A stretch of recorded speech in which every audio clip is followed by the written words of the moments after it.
How to add money to Google Play balance. Hey guys, welcome back to our YouTube channel. Without any further delay, let us get started. So let's go ahead and open up our Play Store first. Just as you do so, you will see a page like this. Now you have to tap onto your initial on your top right corner. Once done, you will see Payments and Subscriptions. Tap it. Then here you have to tap on the Payment Methods at the first option. And once you do so, under Add Payment Method to your Google account, you will see various types of payment methods like PayPal and your debit or credit card.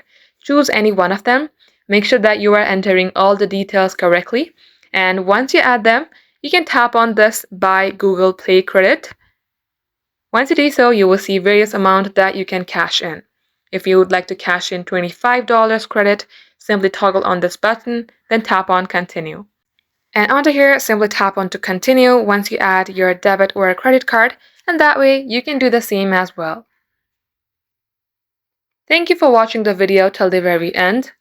If it had helped you in any ways, then don't forget to like and subscribe.